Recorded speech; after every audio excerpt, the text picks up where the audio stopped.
सतयुग में गयासुर नाम का एक असुर था।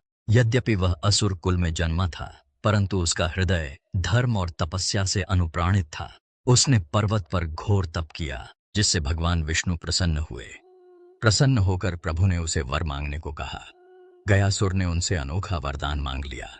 उसने कहा, मेरे स्पर्श मात्र से प्राणी मोक्ष को प्राप्त हों। भगवान विष्णु ने उसकी गहन तपस्या को देखकर यह वरदान दे दिया। परंतु इसके परिणाम स्वरूप यमलोक और स्वर्गलोक सुनसान होने लगा, क्योंकि गयासुर जिसको भी छूता वह सीधे मोक्ष चला जाता। देवताओं और यमराज के सामने यह बड़ी समस्या खड़ी हो गई। सभी देवतागण ब्रह्मा जी के पास पहुंचे और इस परेशानी का हल निकालने की याचना की। ब्रह्मा जी ने देवताओं की बात को बड़े ध्यान से सुना।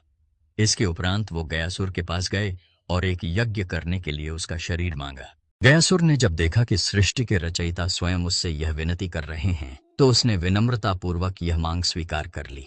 फल्गु नदी के किनारे यज्ञ प्रारंभ हुआ और गयासुर के शरीर पर धर्मशिला रखी गई। किंतु शिला रखने के बाद भी उसका शरीर हिलता डुलता रहा। तभी भगवान विष्णु प्रकट हुए और उन्होंने अपना दाहिना चरण गयासुर के शरीर पर रख दिया। प्रभु के चरण स्पर्श से गयासुर स्थिर हो गया। गयासुर ने प्रभु से प्रार्थना की, हे नारायण, यह धर्मशिला मेरे शरीर का रूप धारण करे और युगों युगों तक इस पर आपके चरण चिन्ह विराजमान रहें। इसी स्थान पर मैं भी सदा के लिए विद्यमान रहूं, ताकि भक्त मेरा और आपके चरणों का एक साथ दर्शन कर सकें। भगवान विष्णु ने उसकी प्रार्थना स्वीकार कर ली। गयासुर को परम लोक की प्राप्ति हुई और उसके नाम से इस भूमि का नाम गया पड़ा।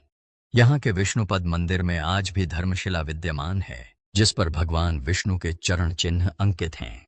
यह अद्वितीय स्थल विश्व का पहला ऐसा स्थान माना जाता है जहां एक राक्षस और भगवान दोनों की पूजा साथ साथ होती है। गया जी का केवल पुराणों में ही नहीं, बिल्कुल रामायण और महाभारत जैसे ग्रंथों में भी उल्लेख मिलता है। कहा जाता है कि त्रेता युग में भगवान राम, माता सीता और लक्ष्मण इस स्थान पर आए थे। यहाँ माता सीता ने बालू का पिंड बनाकर अपने ससुर राजा दशरथ का पिंडदान किया था।